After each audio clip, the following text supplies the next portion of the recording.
13일차.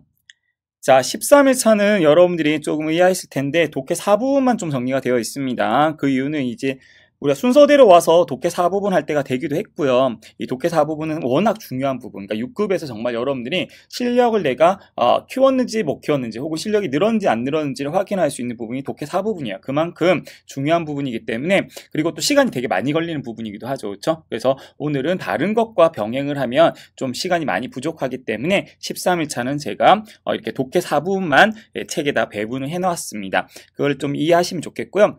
자, 13일차 독해 4부분 첫날인데요. 일단 여러분들 독해 4부분이 그렇게 낯설지는 않을 거예요. 왜냐하면 5급에서 독해 3부분이죠. 독해 3부분 여러분들 이미 접해봤기 때문에 독해 3부분 똑같은 유형이에요.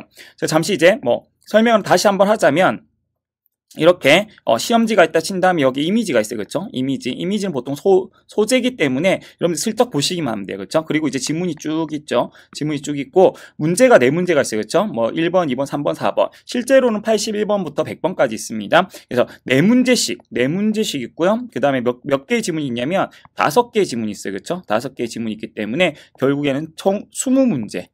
문제 배분도 되게 크고요. 그리고 여러분들이 이 부분을 잘해야지 다른 부분에서도 이 내용을 파악하는 능력이 생기기 때문에 여러분들이 오늘 독해 4부분에서는 특히 제 설명 잘 들으면서 여러분들이 좀 진행을 하셨으면 좋겠습니다. 일단 이 유형이라는 게 있는데, 여러분들이 이 유형을 모르고 가면은 생각보다 그냥 문제를 푸는 식으로만 들어가요. 하지만 이 독해 4부분, 5급에서는 독해 3부분 항상 문제 유형이 존재한다라는 거. 특히 6급에서는요 3개 유형으로 나뉘는데, 보통 요게 1번 첫 번째 문제와 두 번째 문제가 1유형, 그 다음에 세 번째 문제가 보통 2유형, 그리고 네 번째 문제가 3유형이라고 정리하시면 될 것 같아요. 100%는 아니지만 거의 한 75%는 맞다고 생각하시면 되겠고요. 1유형은 어떤 유형이냐면 바로 1유형, 여기다 제가 정리를 해놨는데 문제 힌트로 세부 내용 맞추는 유형.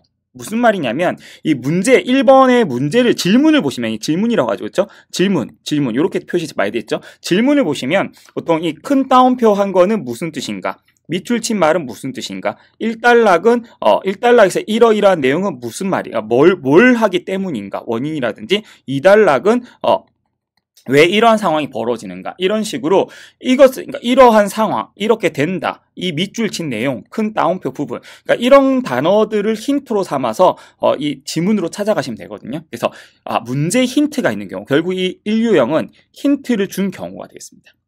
그럼 2유형은 무슨 유형이냐? 맞거나 틀리거나 알 수 있는 것 찾기. 무슨 말인지 아시겠나? 그러니까 질문 자체는 그래요. 윗글과 맞는 내용은, 윗글에 틀린 내용은, 윗글과 부합하는 내용은. 쉽게 얘기하면 일치하는 내용과 불일치한 내용을 찾아라. 문제가 좀 까다롭게 나온다면 전체 글을 위주로 해서 일치하는 내용 이렇게 찾으라, 불일치하는 내용 찾으라 나올 수 있겠고, 좀 그나마 범위를 줄여준다면 1단락은, 2단락은, 3단락과 일치하는 내용, 이런 식으로 해서 좀 좁힐 수는 있지만 어쨌든 일치하느냐 불일치하느냐 요걸 찾아라. 요게 경우가 있겠습니다. 좀 까다롭죠, 그렇죠? 그 다음에 세 번째 유형, 3유형은요 여러분들 너무 잘 알고 있는 주제나 제목 찾기, 그렇죠? 주제나 제목 찾기. 그러니까 주제나 제목 찾기가 있는데, 여러분들은 가끔 이거를 이제 찾아가서 이제 뭔가 확인을 하려고 하는데, 만약에 앞에 있는 1유형과 2유형을 내가 제대로 풀었다. 그런 다음 보통 이제 어떤 내용에 관한 글인지는 이미 파악이 되실 거예요. 그러면 그거를 근거로 여러분들이 바로 찾으셔도 상관이 없다는 거죠. 이렇게 독해 4부분도 그냥 문제가 나오는 게 아니라 이런 유형으로 나온다는 거. 100%는 아니지만 거의 75% 나온다고 생각하시면 되겠고, 보통 만약에 다른 경우는 어떤 경우가 많냐면, 마지막이 주제나 제목이 아니라, 그러니까 3유형이 아니라 4번 그대로 있고, 마지막은 3유형이 아니라 다시 1유형으로 나와가지고 세부 내용을 묻는 경우가 있어요. 그래서 이런 경우가 많다라는 거 이해하고 푼다면 훨씬 더 여러분들이 풀기가 쉬울 겁니다. 자, 그럼 오늘 지문으로 연습을 해볼 텐데요. 한번 보겠습니다. 자, 지문을 나눠놨는데 어떻게 나눠놨냐면, 보시면 알겠지만 실제로는 우리가 81번, 82번으로 시작을 하겠죠. 그래서 첫 번째 문제, 두 번째 문제 무슨 유형이라고 했죠? 1유형이라고 했었어요. 그렇죠? 1유형은 어떤 게 힌트라고 했죠?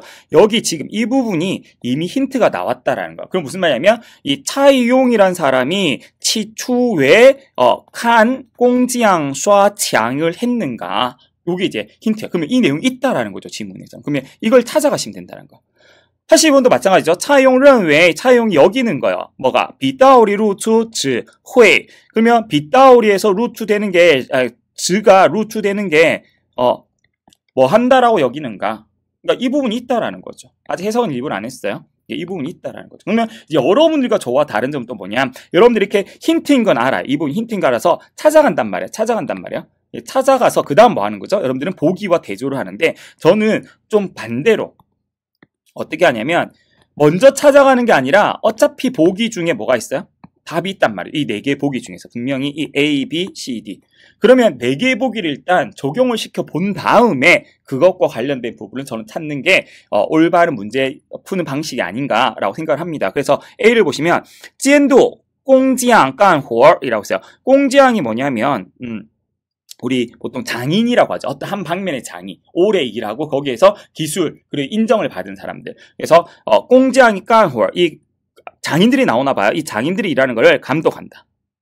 감독관이라는 소리죠. 그렇죠? 그러면 려제 알려고 하는 거죠. 뭐 공청진청. 공청진청 하면 우리가 작업 과정이라고 보시면 진행 과정. 진청은 진행 과정. 공청 우리가 프로세스. 보통 말하는 이 공정 과정을 얘기하는 거죠. 그 다음에 다파 시간. 좀 쉬운 표현이겠죠? 시간을 때우다. HSK를 공부하는 학생은 반드시 알아야 되는 내용이죠. 다파 시간. 그 다음에 想学粉刷.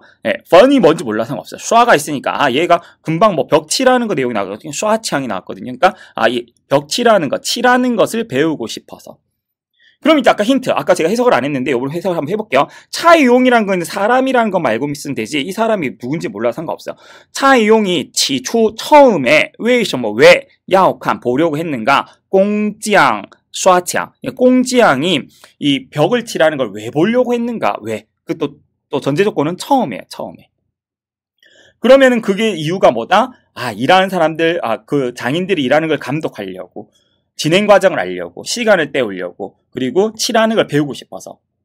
이렇게 해서 이 중에는 답이 하나가 있다는 거죠. 그럼 이제 지문 내용에서는 어떻게 찾아내냐면, 뭘 해야 돼요? 이 공지양이 슈아치양 하는 걸 봤다라는 내용이죠. 바로 이 부분이죠. 봤다. 뭘 봤다? 슈아치양. 누가? 공지양이. 그쵸? 그럼 이 부분을, 자, 주의할 건 뭐냐면, 6급에서는, 5급에서는 가끔 그런 경우가 많아요. 어떤 경우가 많냐면, 단어가 있으면 바로 단어가 답인 경우. 하지만 6급에서는 그렇게 풀면은, 여러분들이 좀, 그러니까 오답으로 가는 경우, 함정을 파놓은 경우가 많기 때문에, 그 부분, 힌트로 찾았으면 이 부분은 적어도 읽고 이해를 하셔야 돼요. 한번 읽고 이해를 한번 해봅시다. 在等待接见的时候，他看到有几个工匠正在用扫帚蘸着石灰水刷墙。为了消磨时间，他就站在一旁看了起来。 자, 일단 전제 조건이에요. 그쵸? 그가 뭐 할 때? 덩따이 기다릴 때, 지혜지엔 더쇼. 자, 지혜지는 접견이에요. 그러니까 누군가를 만나려고 기다릴 때, 그는 봤어요. 뭘 봤어요? 슈아치양, 벽치라는 거. 누가? 요지거 공지양.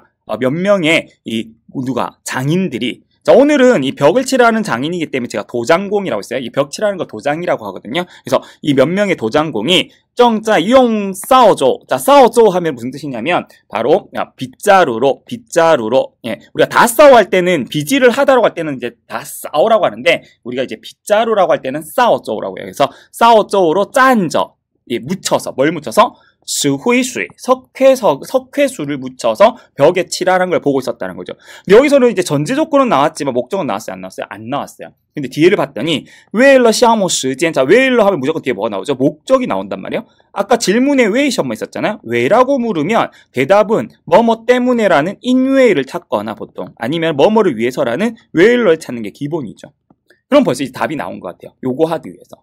그래서 타지오 짠짜 이방 칸러치라. 한 번 더 힌트가 나오죠. 아까 질문에서 처음에 왜 보려고 했는가? 자, 칸러칠라이. 칠라이가 들어가면 시작을 나타내거든요. 그래서 그는 한 곳에 옆에 서서 뭐 했다? 보기 시작했다. 뭐 하기 위해서? 시아모스지. 하지만 보기에 시아모스지는 없었잖아요. 6급 항상 이런 식이에요.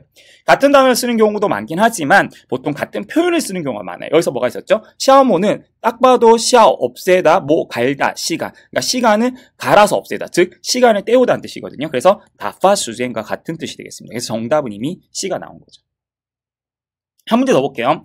자, 그럼 82번은 아예 질문부터 보겠습니다. 차이용认为 비다오리 루트 지회. 자, 무슨 말인지 잘 모르는 경우가 많은데 비다오가 익숙하진 않아요. 그렇죠? 비다오가 뭐냐면 이 펜글씨, 붓글씨의 길, 붓글씨 흔적을 얘기하는 거야. 루트는 드러나는 거죠. 뭔가 바닥이라든지 이런 것들이 드러나는 건데 즈가 종이란 말이에요. 무슨 말이냐면 얘는 이 이미지를 좀 보면서 볼게요. 자, 이미지를 보시면 이거 한자를 적어놓은 붓글씨가 있는데 붓글씨 보면 여기 희끗희끗한 부분이 있죠. 그러니까 우리가 붓에 힘을 안 주고 이렇게 살짝살짝 하면은 이 부분이 종이가 드러나잖아. 이게 먹물이 있는 부분 아예 안 보이고, 그렇죠? 먹물이 있는 부분 안 보이고 요런 부분, 희끗희끗한 부분은 지금 종이가 드러나 있단 말이야. 그러면은 이 차이용은 이것을 보고 어떻게 여겼냐는 뜻이죠. 어떻게? 저런 붓 터치 흔적을. A. 更省力. 뭐가 한다고? 더욱 힘을 덜 수 있다고. 성은 우리가 덜다란 뜻이니까 힘을 덜 들 수 있다고. 그럴 수도 있겠죠. 왜냐하면 힘을 덜 들이면 이렇게 쓸 수 있으니까. B. 자, 사역입니다. 使字显得灵动. 자, 显得뭐뭐 하면 뭐뭐처럼 보이다. 사역이니까 뭐뭐처럼 보이게 하다. 글자가 생동감이 넘치게 보이게 한다는 거죠. 뭔가 그 생동감 넘쳐 보이기도 해요. 그 다음에 C. 使笔画更清晰. 붓글씨가 더욱 분명하게 보이게 한다.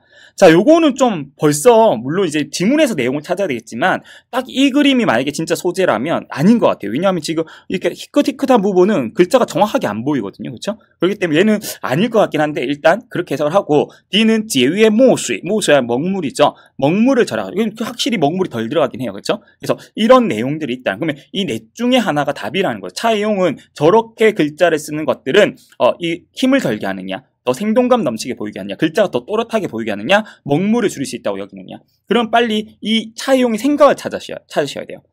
자, 그러면 일단 글이 드러나다가 나와야 되는데 빗다오리 루츠 요 부분 그대로 있네. 그쵸? 그리고 여기 디서라고 했지만 디서 왜 여기 디서라고 했냐면 종이만 나온 게 아니라 이 보는 비단이나 면직물 얘기하는 거거든요. 그러니까 면직물 같은 경우 색깔이 있는 경우가 있죠. 그죠? 그 위에다 글씨 옛날에는 종이에만 글을 쓰는 게 아니었기 때문에 그래서 아마 바닥 색깔 종이라면 하얀색이겠죠. 바닥 색깔이 드러나게 하다. 이 부분이에요. 그럼 한번 읽어볼게요. 要是能像工匠刷墙一样让黑笔道里露出些薄或纸的底色来岂不是更加生动自然吗? 想到这儿어쩌고 저쩌고. 그죠? 해석 한번 해봅시다. 만약에 이 도장공들처럼 벽을 칠할 수 있다면 벽을 칠해가지고 아직 안 끝났네요.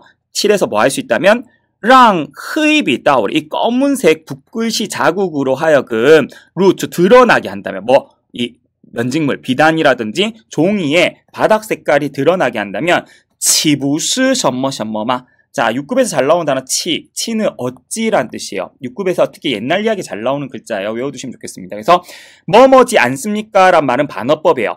이거잖아. 이건 뭐예요?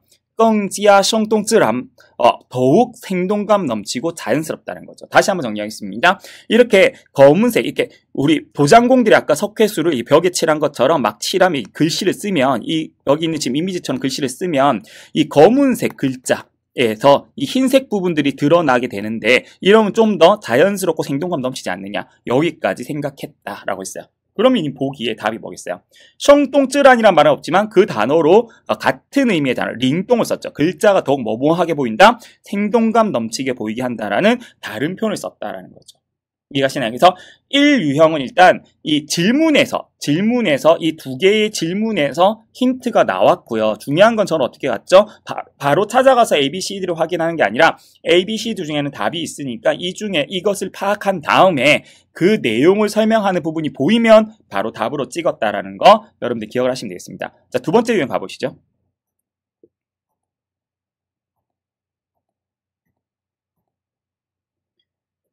자, 두 번째 유형입니다. 자, 이 유형은 제가 어떤 유형이라고 했었죠? 바로, 그쵸? 시아리의 나샹정취. 여기도 나와 있네, 그쵸? 요거는 그래도 좀 인간적이에요. 띠스도안이라고 했으니까 전체 글을 볼 필요는 없고요. 4달랑만 보면 되는데, 제가 그래서 4달랑만 정리를 좀 해놨어요. 자, 이래놓고, 요것도 마찬가지, 여러분들. 요때는 또 어떤 걸 주의하셔야 되냐면, 여러분들 같은 경우는 하나씩 찾아가는 경우가 있어요, 하나씩. 맞는 내용 찾으려고. 그러지 마시고 어쨌든 요 중에는 맞는 내용이 있다라는 그럼 이 네 가지 내용을 이해를 하시고 읽다 보면 훨씬 더 빨리 읽어요. 자, 봅시다. 4달락이 맞는 내용. A. 采用尝试了多次才成功. 자, 什么什么了才 이러면은 뭐뭐 하고 나서야 그제서야. 그러면 차이용이라는 사람이 여러 번 시도하고 나서야 성공했다. 그러면 여러 번 시도했다는 내용. 그리고 성공했다는 내용이 나오면 A가 정답이 되겠죠. 자, B는 차이용 专门请教了工匠.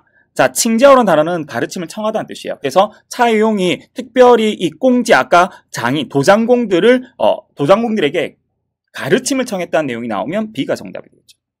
C는 写非白书 速度 越快越好. 자, 非白书가 뭔지 몰라도 쓰는 글자인 것 같아요. 그렇죠? 비백서를 쓰는 속도가 위에 또 나왔네요. 빠를수록 좋습니다. 비백서 쓰는 속도가 빠를수록 좋습니다. 그 다음에 墨水中应加入适量石灰水. 이 먹물 속에는 이 석회수를 적당하게 넣어야 합니다. 요게 나온다면 얘가 정답이겠죠. 그럼 다시 한번 정리하고 들어가 볼게요.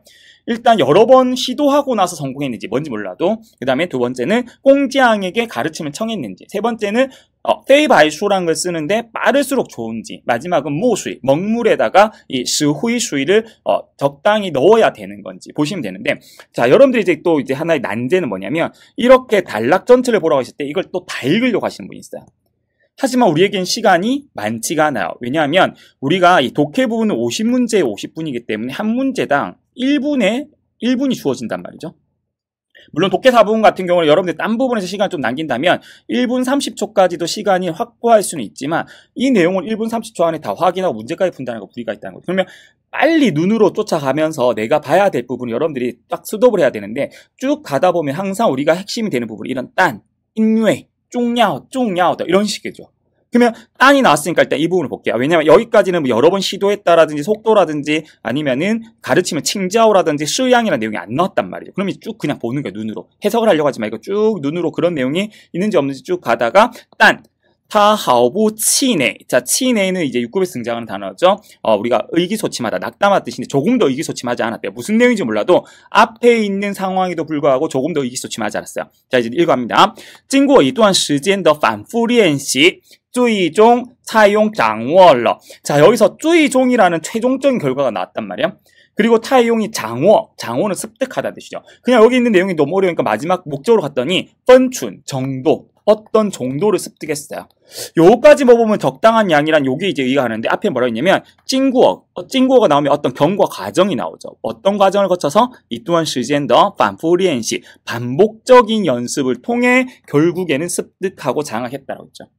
그러면 일단 사실은 뭐냐면 차이용이 여러 번 뭔가를 시도했다는 거고, 그리고 여기서 장악했다란 말, 결국 정도를 장악해서 뭔가 써냈다란 말, 제가 왜 여기까지 파란색을 해놨냐면 결국에는 여기서 써낸 게 여기 나오는 페이바이슈라고 나오는데, 여기서 어떤 글씨체를 생동감 있게 써냈다라는 것은 결국 없던 것을 만들어냈다, 결국 성공했다라는 거죠. 그렇기 때문에 정답은 뭐로 보면 된다? A로 보시면 되겠죠. 그럼 여기까지 문제 풀었다고 해서 여러분들이 그냥 넘어가는 게 아니라 또 정리를 한번 해봅시다. 자, 아까 여기 지금 보이진 않지만 여러분들이 이제 1번을 보시면 되겠죠? 1번은 뭐였냐면 차이용이 뭘 봤냐면 도장공들이 뭐 하는 걸 봤죠? 벽을 칠하는 걸 봤어요. 벽칠. 그리고 나서 두 번째, 이 도장공들이 벽칠했을 적에 바닥에 살짝 보이는 것처럼 글씨를 딱 썼을 적에 바닥에 살짝 보이는 걸 어떻게 여겼다? 바로 뭐하게 여겼다? 상당히 생동감이 넘치게 여겼다. 그렇죠? 그리고 이 내용은 뭐냐면 그러한 글씨를 뭐 했다? 연습을 여러 번 해가지고 결국 써냈다는 거죠. 결국에는 써냈어요. 그렇죠? 결국에는 써냈어요. 그리고 이것이 바로, 자, 마지막, 이 단락이 마지막인데 미리 내용을 좀 보고 갈게요. 这种字体只有时书法界所说的非白书. 이러한 글자체를 뭐라고 한다? 비백서라고 한다는 거죠. 그럼 이제 마지막 문제만 남겨두고 있는데요. 자, 마지막 부분입니다. 조금 전에 읽었던 그 부분에 이어서 나오는 거죠. 마지막은 한 단락, 그쵸? 이 한 줄이네, 한 줄. 요 부분인데, 아니나 다를까, 그 4번 문제가 뭐예요? 上文主要谈的是 그대로 해석을 하면 윗글이 주로 말하는 것은 뭐냐? 이렇게 되는데, 요거는 이제 제목을 묻는 문제, 제목. 주의할 거, 제목과 주제는 좀 구분하시기 바랍니다. 주제는 보통 우리가 사설에서 쓰는 말이에요. 그래서 이 글에 드러난 작가의 견해나 주장. 그렇죠? 이런 것들이고, 그 다음에 이야기로 따진다면 이 글의 교훈. 그렇죠? 이게 이제 주제라는 거고, 제목은 이 글을 아우르는 소재를 얘기하는 거예요. 소재. 이 글은 도대체 무슨 소재로 글을 썼느냐라는 건데, 자, 이럴 경우 여러분들은 이제 좀 문제를 의외로 이 4번 유형, 3번, 우리 3유형, 주제나 제목 찾는 문제를 잘 틀리는 친구들이 있는데, 그것은 제가 보기엔 중국어 문제라기보다는 이 한국어 글을 보는 문제가 아닐까 싶습니다. 왜냐하면 생각보다 제목은 쉬워요. 거꾸로 가시면 돼요. 무슨 소리냐면 지금 A, B, C, D에 있는 이제 제목으로 적합한 내용들이 나왔는데, 얘네들을 제목으로 윗글들을, 그러니까 얘네들을 제목으로 윗글들을 쓸 수가 있느냐, 요것만 확인하시면 얘가 제목을 합당한지 안 합당한지 알 수가 있어요. 예를 들면 A, 非白数的由来, 유래, 비백서의 유래. 비백서의 유래가 제목이 되려면 위에는 비백서가 어떻게 시작되었고 어떻게 전해졌는지를 설명하면 돼요. B는 꽁지양의智慧. 자, 아까 장인들이죠, 그렇죠? 이 장인들의 지혜라고 했으니까 주인공은 장인이 돼야 되겠고, 그다음 이 장인들이 어떤 지혜를 보여줬는지가 내용이 나오면 되겠죠. C는 중국 수파의 分类. 자, 중국 서예법이겠죠. 오늘 분명히 서예는 맞아요. 근데 分类라고 했으니까 분류란 말이에요. 그러면 오늘은 이 비백서만 나올 게 아니라 여러 가지 분류, 그러니까 어떤 글씨체들이 있는지 이런 분류를 설명했어야 되겠고, 마지막 차이용, 주인공이 나왔죠. 또 외관知道, 주인공은 맞지만 주의할 거 뭐예요? 외관知道는 뭐냐면 어려울 필요 없어요. 길이 어떤 길이냐면 외관, 바로 이 관직을 얻은 길, 관직이 된, 관인이 된 길을 관리가 된 방법을 썼다면 얘가 정답이겠죠. 누가 봐도 정답 몇 번이에요? A죠. 왜냐하면 아까 이때까지 글씨체를 어떻게 해서 생각해냈다? 장인들이 뭔가 물론 장인들이 나오긴 했어요. 하지만 장인들의 지혜를 보인 게 아니라 이 장인들이 칠을 하는 것을 보고, 칠을 하는 것을 보고 오히려 지혜를 얻은 사람 누구예요? 차이용이죠. 차이용이 이것을 보고 영감을 얻어서 뭐 하는 거야? 글씨를 연습하고 연습한 끝에 뭐 했다? 이 비백서를 만들어낸 거죠. 그러면 소재는 비백서, 주인공 역시 차이용. 이 두 개가 같이 들어가야 되는데 여기서는 어쨌든 차이용이 비백서를 만든 거기 때문에 요 D가 차이용만 있다고 해서 답이 되는 게 아니라 비백서의 유래라고 하는 게 가장 적합하겠죠. 그래서 다시 한번 정리합니다. 제목을 고르는 경우 여러분들이 많이 생각보다 어려워하시는 경우가 많은데 단어에 집중을 하는 게 아니고요. 전체적으로 뭘 설명하는지 소재에 집중하시면 돼요. 이 소재라는 것은 주인공이 될 수도 있고요. 이 주인공과 관련된 사물이 될 수도 있겠죠. 그렇죠? 이 두 개가 반드시 들어가야 되고, 또 들어갔다고 해서 이렇게 D처럼 답이 아니라 뒤에 설명하는, 집중하는 부분이 뭔지를 좀 파악하시면 훨씬 더 찾기 쉽다라는 거. 그래서 만약에 이 제목이나 주제를 꼭 굳이 내용을 꼭 지문에서 찾아야 된다면 주로 마지막을 보잖아요. 그렇죠? 마지막을 봤더니 蔡用独创的非白书很快就被推广开来直到今天仍被不少书法家所推崇. 차이용이 독창적인 이 비백서는요, 아주 빠르게 널리 알려졌어요. 오늘날에 이르러서는 여전히 적지 않은 서예가들로 하여금 어떻게 했다? 서예가들에게 추종을 받고 있어요. 이렇게 내용이 되겠죠. 그래서 정답은 몇 번이 된다? A가 되겠다라는 거. A가 정답이라는 거. 그래서 오늘은 저와 함께 이렇게 독해 4부분 유형이 뭐로 나뉘어져 있고 어떤 유형으로 문제가 나와 있고, 그리고 이 문제 이 유형별로 어떻게 접근해야 되는지 이 차이용의 페이바이슈에 관한 글을 보면서 풀어봤는데요. 이 글이 지금 저랑 같이 푸니까 되게 쉽게 나온 거 아닌가라고 할 수 있지만 저는 이제 답부분만 보다 보니까 쉬웠던 거고, 실제 지문은 난이도가 좀 높았던 경우 학생들은 어려워했었어요. 왜 어려운지 알겠죠? 일단 이런 옛날 이야기들은 사람 이름도 어렵고 이 단어들이 좀 옛날틱한 단어들이 많기 때문에 여러분들에게는 상당히 어려워 보여요. 그렇죠? 하지만 보기를 보고 문제 이 질문으로 힌트를 삼고 그 다음에 보기를 보고 먼저 하니까 어느 부분을 봐야 될지 훨씬 더 찾기가 쉬웠다. 그렇죠? 이게 하루아침에 되는 건 아니기 때문에 뒤에 있는 실전 연습 문제를 좀 몇 지문을 내가 준비를 해놨으니까 여러분들이 똑같은 방식으로 연습을 먼저 하시면 되겠습니다. 가장 중요한 건 뭐냐면 가끔 학생들이 일단 실력을 키워놓고 시간 안에 풀려고 하는 경우가 있는데 거꾸로입니다. 일단 시간 안에 다 푸는 게 우선이에요. 그래서 여러분들이 시간 감각을 먼저 세우고 나서 한 문제씩 맞춰서 평균적으로 2문제 이상, 3문제 이상, 그 다음에 4문제 전부 이런 식으로 맞추는 게 맞기 때문에 반드시 이 4부분을 풀 때는 시간을 재서 푸는 연습, 우리가 항상 시간이 지금 다 적혀 있는데요. 특히 독해 4부분은 시간을 재서 푸는 연습을 꼭 해주시면 좋겠습니다.